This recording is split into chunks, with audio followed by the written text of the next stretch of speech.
ಕರ್ನಾಟಕದಲ್ಲಿ ಕನ್ನಡ ಕಡ್ಡಾಯ ಎಂದು ನಿಯಮ ಹೊರಡಿಸಿದ ಬಿಬಿಎಂಪಿಯೇ ಕನ್ನಡವನ್ನ ಮರೆತಂತಾಗಿದೆ.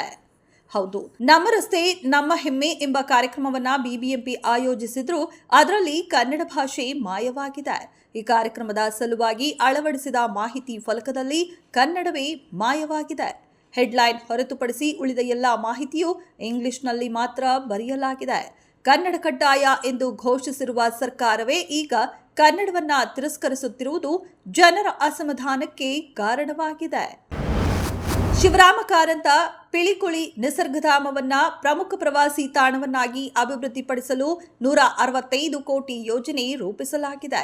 10 ಇಲಾಖೆಗಳಿಂದ ಅನುದಾನ ನಿರೀಕ್ಷಿಸಲಾಗಿದೆ ಮತ್ತು 25 ವರ್ಷಗಳಿಂದ ಕಾರ್ಯನಿರ್ವಹಿಸುತ್ತಿರುವ ಸಿಬ್ಬಂದಿಗೆ ಸೇವಾ ಭದ್ರತೆ ಇಲ್ಲ. ಪೂರಕ ನಿಯೋಜನೆಗಾಗಿ ಸರ್ಕಾರದ ತೀರ್ಮಾನ ಅಗತ್ಯವಿದೆ. ಶೀಘ್ರವೇ ಮುಖ್ಯಮಂತ್ರಿಯ ನೇತೃತ್ವದಲ್ಲಿ ಸಭೆ ನಡೆಸಿ ಯೋಜನೆ ಅನುಷ್ಠಾನಕ್ಕೆ ಕ್ರಮ ವಹಿಸಬೇಕೆಂದು ಕರ್ನಾಟಕ ವಿಧಾನಮಂಡಲದ ಶಾಸನ ರಚನಾ ಸಮಿತಿ ಅಧ್ಯಕ್ಷ ಬಿ ಶಿವಣ್ಣ ಇಂದು ಸುದ್ದಿಗೋಷ್ಠಿಯಲ್ಲಿ ಮಾತನಾಡಿದರು. ಬಿಜೆಪಿ ಶಾಸಕ ಬಸನಗೌಡ ಪಾಟೀಲ್ ಯತ್ನಾಳ್ ಮತ್ತೆ ಬಿವೈ ವಿಜಯೇಂದ್ರ ವಿರುದ್ಧ ಸಿಡಿದೆದ್ದಾರೆ. ಬೆಂಗಳೂರು ನಗರದಲ್ಲಿ ಸುದ್ದಿಗಾರರೊಂದಿಗೆ ಮಾತನಾಡಿದ ಯತ್ನಾಳ್, ನನಗೆ ನೋಟಿಸ್ ಬಂದಿದೆ ಅಂತ ವಿಜಯೇಂದ್ರಗೆ ಹೇಗೆ ಗೊತ್ತು? ನೋಟಿಸ್ ಹಿಂದೆ ಇರುವ ಶಕ್ತಿ ಇವರೇನಾ ಎಂದು ಪ್ರಶ್ನಿಸಿದ್ದಾರೆ. ವಿಜಯೇಂದ್ರ 2 ಬಾರಿ ಫೇಕ್ ನೋಟಿಸ್ ಬಿಡುಗಡೆ ಮಾಡಿದ್ದಾರೆ.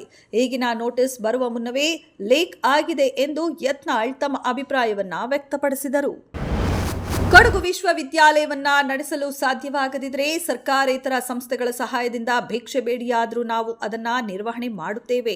ಒಂದು ವೇಳೆ ಮುಚ್ಚಿದರೆ ಕೊಡಗು ಬಂದ್ಗೆ ಕರೆ ನೀಡಲಾಗುವುದು ಮತ್ತು ಸಚಿವ ಎನ್ಎಸ್ ಬೋಸರಾಜು ಭಾಗವಹಿಸುವ ಕಾರ್ಯಕ್ರಮಗಳಲ್ಲಿ ಕಪ್ಪು ಬಾವುಟ ಪ್ರದರ್ಶಿಸಲಾಗುವುದು ಎಂದು ಮಾಜಿ ಶಾಸಕ ಎಂಪಿ ಅಪ್ಪಚ್ಚು ರಂಜನ್ ಎಚ್ಚರಿಕೆ ನೀಡಿದರು.